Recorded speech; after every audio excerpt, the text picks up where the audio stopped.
जय गौ माता, जय गोपाल। आज के वीडियो में आपका स्वागत है। आज हम आपको देवभूमि हरिद्वार में पूज्य संत श्री आशाराम जी बापू जी की गौशाला का दर्शन कराएंगे।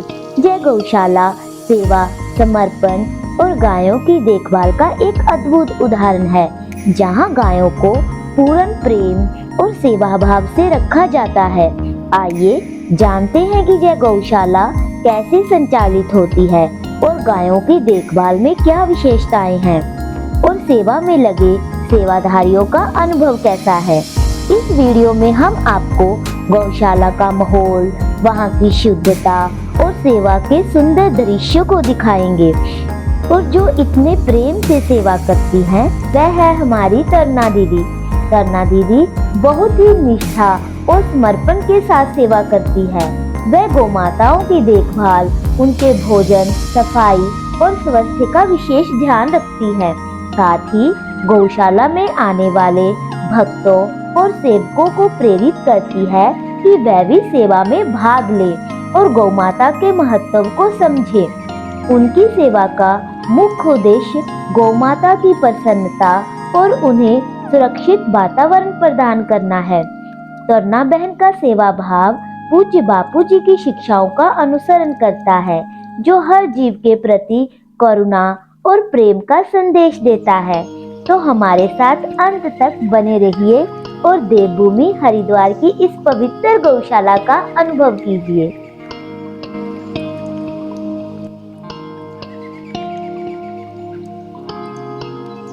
लोग सोचते हैं कि गाय माता जो है वो एक जानवर है। जब हम उसे माँ कह रहे हैं, माँ हमारे मल को साफ करती है। और गौ माता कैसी है कि गौ माता आपके शरीर में कोई भी कष्ट है, कैसा भी है, उसको पता चल जाता है अगर आप ईमानदारी से उसके पास आ रहे हो, रह रहे हो। हमारे यहाँ एक माता जी का भी शरीर शांत हुआ। उनका रोज का नियम था कि वो रोज रोटी खिलाने आती थी और उनसे बातें भी करती थी गौ माता से। फिर जिस दिन उनका शरीर शांत हुआ, उससे एक दिन पहले की बात है, वो आई है और बोल रही है कि मेरे में शरीर में ताकत नहीं है और है ना, बस अब मैं तेरे लिए आई हूँ। और उस दिन गाय ने उसको इतना प्यार किया कि मानो उसको पता चल रहा था कि अब ये अलविदा करने वाली है। और उनका जब शरीर शांत हुआ तो उनकी जो अवस्था थी वो माला करते हुए हुई। सुबह 4 बजे उनका शरीर शांत हुआ और उनके हाथ की मुद्रा ऐसे थी और माला कर रही थी वो। तो एक दिन पहले 4 गौ माता को पता चलता है कि हमारे शरीर में कहाँ पे कष्ट है, आप सेवा कर रहे हो, उसकी आत्मीयता से पता चलता है। और वो उसको आपसे प्रेम हो रहा है, आप उसके पास बैठे हो, वो आपको चाटने लग जाएगी। मेरे खुद के अनुभव है, मैं गिर गई और उस दिन मैं घुटने पे लगी तो उसको मैंने किसी को बोला थोड़ी, मेरा मौन चल रहा था तो, लेकिन उसको पता चल गया कि मेरे घुटने में लगी है। मैं जैसे ही संध्या करने बैठी, वो तुरंत के तुरंत मेरे घुटने को चाटने लग गई और ऐसे इतनी बुरी तरह से चाटा कि मेरा पूरा गाउन गीला हो गया था। वहाँ से घुटने वाली जगह से एकदम चाटती रही। तो उसको पता चलता है कि हाँ, क्योंकि माँ है ना, माँ जैसे अपने बच्चे के कष्ट को नहीं देख पाती है, तो ये गौ माता है जो पैदा हुई। बच्चा तो रोता है, चिल्लाता है ना, लेकिन ये तो उसका बच्चा पैदा होते ही माँ का उच्चारण करता है। सभी देवी देवताओं का वास है इसमें। तो जो लोग भी गाय की सेवा करते हैं, मेरे हिसाब से तो उनको ये सोचना चाहिए कि हम चलते फिरते तीर्थ की सेवा कर रहे हैं और निष्काम भाव से सेवा की जाए तो देखो आपको इतना आनंद आएगा कि इसके अलावा आपको मतलब शब्द नहीं, मेरे पास शब्द नहीं है कि माँ क्या दे, अनजाने में ही आपको क्या दे जाएगी आपको पता ही नहीं चलेगा। ऐसा आपको दिया होगा कुछ? मुझे तो दे ही रही है, मुझे तो सेवा मिल गई गौ माता की। से बड़ा मेरा कोई भाग्य, मतलब मैं क्या अपने आप को बहुत भाग्यवान समझती हूँ कि माँ ने मुझे अपनी सेवा के लिए चुना है। आपने मेरे गुरु ने साफ सफाई तो बहुत अच्छी तरह से कर रखी है। देखो हमारा कर्तव्य है ना कि जहाँ हम रह रहे हैं, ये मंदिर है, मंदिर में तो स्वच्छता होनी चाहिए। जितनी स्वच्छता होगी उतना अपने को बैठने का भी आनंद आएगा, माँ को भी आनंद आएगा। लेकिन दीदी पता नहीं चल रहा है, आश्रम है अंदर की गौशाला है, इतनी साफ सफाई और इतनी अच्छी तरह से व्यवस्था बना के रखी है आपने की देख के दिल खुश हो गया। ये भी माँ की कृपा है, उसी की प्रेरणा और गुरु की कृपा है। बापूजी भी बोलते हैं ना कि हमारे गुरु के वचन है कि गौ सेवा ऐसे करो कि माँ को भी आनंद आए। और मतलब माँ आए तो उसको भी और आप मानेंगे मेरे छोटे छोटे जो गौ माता के बच्चे हैं उनको भी अभी एक आदत हो गई है, अगर गौमूत्र किया हुआ वो बैठते नहीं है जब तक हम वहाँ पे झाड़ू नहीं लगाएं। और ऐसे भी बच्चे हैं जो संध्या भी करते हैं हमारे साथ बैठ के।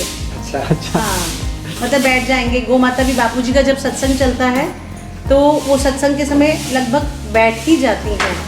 हमारा ऐसा प्रयास होता है कि मतलब हमारा नहीं, वो शायद उनकी खुद की ही ऐसी है कि भाई वो उस समय बैठ जाती हैं। ऐसा बच्चे भी ऐसे बैठ जाते हैं और हम फील करते हैं कि वो ओमकार का जैसे 15 मिनट गुंजन होता है, हम खुद उस चीज़ को फील करते हैं कि वो बैठ के आंखें बंद करके हमारे साथ बैठ रहे हैं। और जो गर्भवती गाय होती है, गाभिन होती है, उनको भी देखा है मैंने बहुत ध्यान से सत्संग के समय, ना तो वो जुगाली करेंगी, वो खाली ऐसे बैठ के आराम से आंखें बंद करके सत्संग को सुन रही हैं। तो ऐसे लगता है कि बापू के आश्रम में स्वयं देवी देवता गौ माता बन के हमें सेवा देने के लिए आए हैं और अपने भाग्य को संवारने आए हैं।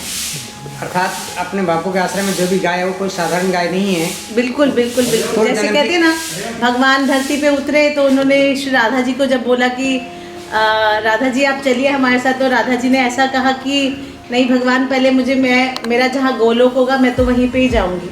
तो उसके बाद फिर भगवान धरती पे गोलोक लेके आए। तो ऐसा ही है कि बापूजी के जितने भी आश्रमों में गौशाला है वहाँ पे मुझे तो नहीं लगता है कि जो गौ माता रह रही है वो कोई असाधारण है।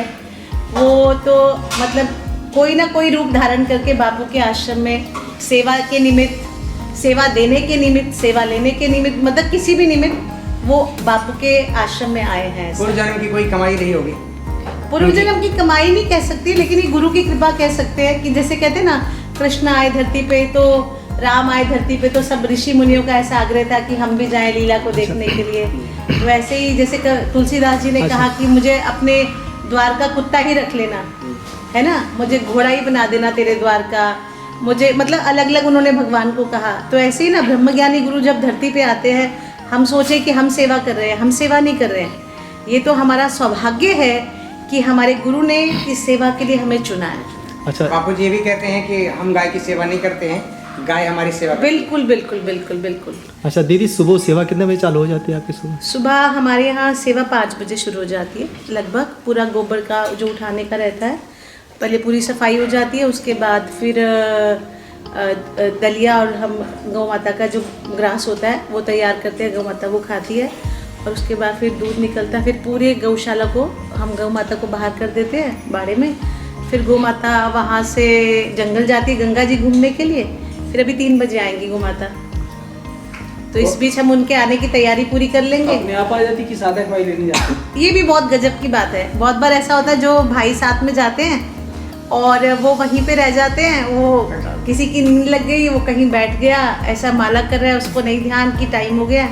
लेकिन गौ माता को पता है मेरा टाइम हो गया, वो चलती बढ़ती है। जो सबसे हमारी पुरानी गाय है वो सबसे पहले उठेगी और उठने के बाद वो उसके पीछे पीछे सब गाय आ जाएंगी। गाय माता आ जाती है, जो गोपालक है वो वहीं पे रह जाता है, ढूंढता रहता है गाय कहाँ गई। और एक गजब की बात बापूजी की गाय के लिए, बापूजी हम सबको यौवन सुरक्षा के लिए बताते हैं, बापू की गाय भी गजब की है।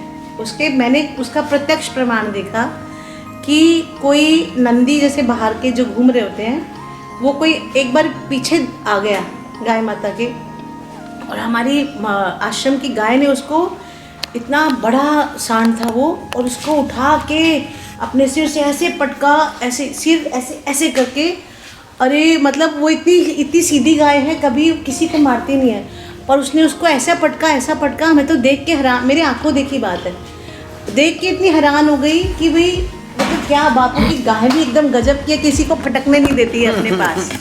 ऐसे नहीं कि कोई भी आ जाए और कोई भी आके उसको ऐसे छू ले या कोई भी स्पर्श कर ले। और फिर अभी थोड़े दिन पहले की बात है, जो हमारे आश्रम की गौरी गाय है, वो पुरानी है, सबसे बड़ी गाय है, वो जंगल गई तो इनके पीछे सांड पड़ गए, 3 हट्टे कट्टे सांड, और वो सांड पड़ गए, वो अकेली एकदम से निकली, सबको एक साइड पे करके, सब गाय पीछे खड़ी हैं। जैसे उन्होंने, उन गाय माता ने उनको आदेश दिया हो कि तुम रुको यहाँ पे, मैं आ रही हूँ उनको सीधा करके, और वो गई और उसने एक ऐसे फुकार मारी, अरे वो एकदम ऐसे भागे, तीनों के तीनों दुम दबा के ऐसे उछल उछल के ऐसे भागे जैसे मानो उन्होंने किसी खाल को देख लिया हो अपने। और फिर वो पूरा घूम के वहाँ से वापस, जब तक मतलब देखती रही, वो दूर तक नहीं गए, फिर वो वापस अपने टोले में आके खड़ी हो गई एकदम से। मतलब बापू की गाय भी गजब की है, ऐसा यही कहने की बात है। खुद की सुरक्षा खुद कर लेती है। हाँ, खुद की सुरक्षा खुद कर लेती है, किसी को पास में फटकने नहीं देती है। और एक दिन की बात है, हमारे आश्रम के भैया हैं, सेवा करते हैं, वो ऐसे ही यूनिफॉर्म चेंज करके आर्मी की यूनिफॉर्म जैसे पहन के उनके पास खड़े हो गए गाय माता के। तो गाय माता उसको पास में ही नहीं आने दे, और एकदम ऐसे ऐसे करे उसको, ऐसे जैसे वो गुस्सा हो गई कि तूने ये कपड़े क्यों पहने हैं। और फिर वो जब चेंज करके वाइट आए तो उनसे प्रेयर करवा रही है।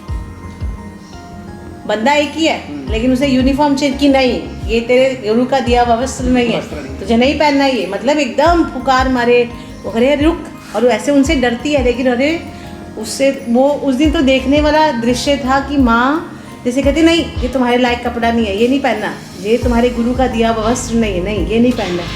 तो गजब की बापू की गाय है, बापू का तो सब कुछ निराला है, तो गाय तो निराली होगी। मतलब ये देखने को प्रत्यक्ष मिलता है, गावो विश्व से मातृ। कृष्ण ने कहा ना कि गाय विश्व की माता है, और मेरे आगे भी गाय, मेरे पीछे भी गाय। तो बापूजी की गाय देख के लगता है कि बापूजी की गाय के आगे भी बापू, बापू के गाय के पीछे भी बापू, चारों ओर बापू की ऐसी सुरक्षा है गाय माता के लिए। तो नमन है गाय माता को भी और हमारे प्यारे बापूजी को भी, जो ऐसी सेवा चला के हम सबका भाग्य बना रहे हैं।